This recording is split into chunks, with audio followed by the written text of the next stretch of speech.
अस्सलाम वालेकुम। आज हम डिस्पेंसर का माइक्रोबायोलॉजी का पोर्शन डिस्कस करेंगे, जिसमें बैक्टीरिया आता है। बैक्टीरिया क्या होता है? Bacteria the microscopic unicellular prokaryotic organism characterised by the lack of membrane body nucleus and membrane body organelles. जो बैक्टीरिया है वो माइक्रोस्कोपिक होता है, बहुत स्मॉल होता है, हम अपनी आंखों से नहीं देख सकते। यूनिसेलुलर होता है, मतलब एक सेल पे डिपेंड कर रहा होता है। उसके बाद प्रोकैरियोटिक होता है, मतलब ऐसा ऑर्गेनिज्म जिसमें न्यूक्लियस नहीं होता, ठीक है।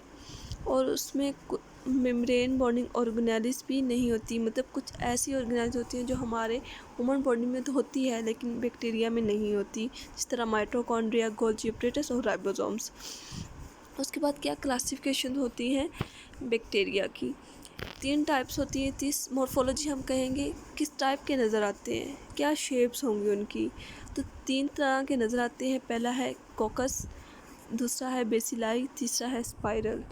कोकाई क्या होती है? कोकाई या राउंड और ओवल इन शेप, जो राउंड होंगे, गोल होंगे या अंडे की शेप के होंगे उसको हम कहेंगे कोकाई। अगर ज़्यादा होंगे बैक्टीरिया तो हम उसको कोकाई कहेंगे, अगर सिंगल होगा तो हम उसको कोकस कहेंगे। ये बहुत स्मॉलेस्ट बैक्टीरिया होते हैं एज़ कम्पेयर टू अदर्स। इनका साइज़ 0.5 माइक्रोमीटर से 1.0 माइक्रोमीटर होगा। उसके बाद नेक्स्ट है cocci are further classified into following groups on the basis of microscopic arrangement. मतलब कोकाई के आगे 3 फर्दर टाइप्स है। पहला है diplococci, streptococci, staphylococci. Coccus mean 1 और डिप्लोमिन 2 कोकाई। 2 होंगे तो हम कहेंगे डिप्लोकोकाई। उसके बाद स्टेफाइलोकोकाई, मतलब जो डिप्लो होंगे वो पेयर्स की फॉर्म में होंगे आफ्टर रिप्रोडक्शन, जिसमें है नाइजेरिया गोनोरोई। इसके बाद है streptococci, cocci that remain in chains कार स्ट्रेप्टोकोकाई। वो ऐसे होंगे बैक्टीरिया जो चेन्स की फॉर्म में आएंगे, जिस तरह इधर हम देख रहे हैं। ये वाला स्ट्रेप्टोकोकाई किस तरह की है? ये चेन की शेप में आ रहा है। उसके बाद है staphylococci, the cocci which divide randomly and form irregular grapes like cluster of cells is called staphylococcus. ऐसा बैक्टीरिया जिसकी कोई ना मतलब ख़ास अरेंजमेंट नहीं होती, इरेगुलर होता है। जिस तरह हम अंगूरों का गुच्छा ले लें, उस टाइप के बंच ऑफ ग्रेप्स होते हैं या क्लस्टर गुच्छों के फॉर्म में ये बैक्टीरिया पाया जाता है, जिस तरह इधर बताया गया है। ये वाला इस तरह की इसकी शक्ल होती है।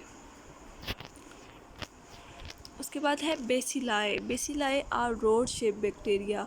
रोड शेप होते हैं लाइक सिलेंडर की फॉर्म में या कैप्सूल फॉर्म में, ठीक है। जिस तरह कैप्सूल की शेप होती है ना, उस तरह की होती है। इसमें है इकोलाई, साल्मोनेला, सी टेटनी और एंथ्रेक्स, ये सारे इसके नाम हैं जो बैक्टीरिया इस फॉर्म में पाए जाते हैं। इसका साइज़ क्या होता है? लॉन्ग, ज़्यादा लॉन्ग, इसकी लेंथ 20 माइक्रोमीटर भी हो सकती है, और शॉर्ट ये 0.5 माइक्रोमीटर तक होता है। ये आगे इसकी शेप बताई हुई है, इस तरह के नज़र आते हैं। उसके बाद है स्पाइरल्स।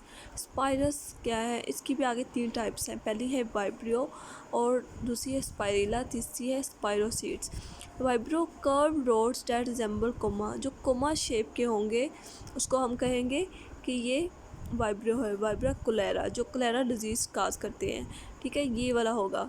उसके बाद है स्पाइरिला। क्या होता है? Spirilla helical shape with a thick cell wall, जो थोड़े से मुड़े हुए होंगे, ठीक है। और उसकी क्या उसकी जो सेल वॉल होगी, जो ये इसकी आउटर लेयर नज़र आ रही है हमें, ये थिक होगी, तो ये स्पाइरिला होंगे। जब हम माइक्रोस्कोप में देखेंगे तो इस टाइप की शेप्स अगर होंगी तो हमें पता चल जाएगा कि ये कौन सा बैक्टीरिया है। उसके बाद है स्पाइरोसीड्स। क्या होती हैं? Spiral shape with thin cell wall. ये वाले स्पाइरोसीड्स होते हैं, इनकी जो सेल वॉल होती है एज़ कम्पेयर टू स्पाइरा वो थिन होती है, और ये हमें स्प्रिंग फॉर्म में नज़र आएंगे। ये जिस तरह नज़र आ रहा है ना, इस बैक्टीरिया स्प्रिंग फॉर्म में हमें नज़र आ रहे होंगे। उसके बाद हमने इसकी क्लासिफिकेशन देख लेनी है on the basis of staining. हम किस तरह पता चल जाएगा कि किस टाइप के बैक्टीरिया होते हैं। 2 टाइप्स के बैक्टीरिया होते हैं, ग्राम पॉजिटिव बैक्टीरिया और gram negative bacteria. Gram positive bacteria are those which retain the crystal violet dye after being wash with alcohol. They are stain dark purple in colour. They give They give their property because they contain higher quantity of peptidoglycan in their cell wall, for example streptococcus, clostridium, bacillus anthrax। मतलब ग्राम positive bacteria वो bacteria होते हैं कि जब हम उसके ऊपर die retain मतलब स्टेनिंग का मतलब होता है रंग देना किसी चीज़ का। जब हम उसके ऊपर डाई देंगे उसके ऊपर और उसके बाद उसको वॉश करवाएंगे तो वो अपना कलर चेंज नहीं करेगा। और हमें उसका पता है कि उसका कलर डार्क पर्पल होता है। वो अपना कलर क्यों नहीं चेंज करेगा? क्योंकि जो उसकी सेल वाल होती है ना, आउटर लेयर जो होती है उसकी, वो पेप्टाइडोग्लाइकन से बनी होती है। Peptidoglycan, peptide mean amino acid, glycan mean carbohydrates. मतलब उनकी जो सेल वाल होगी वो 2 मॉलिक्यूल से बनी होगी, जिसकी वजह से वो इतनी स्ट्रॉन्ग होगी कि वो उसको ब्रेक नहीं कर सकेगा। उसके बाद नेक्स्ट है ग्राम नेगेटिव बैक्टीरिया। वो बैक्टीरिया होते हैं, the gram negative bacteria loss their crystal dye when they are wash with alcohol. They are counter stained and give pink or red color in gram staining technique. For example E. coli, salmonella और typhi। Gram negative वो होंगे कि जब उसके ऊपर कोई wash कराएंगे ना अल्कोहल के साथ, तो वो जो अपना कलर होगा वो चेंज कर देगा। जिस अगर या तो वो पिंक नज़र आ रहा होगा या वो रेड नज़र आ रहा होगा। ठीक है, इसके आगे एग्जांपल बताई हुई हैं। ओके, नेक्स्ट हम फर्दर डिस्कस करेंगे। ओके, अल्लाह हाफिज़।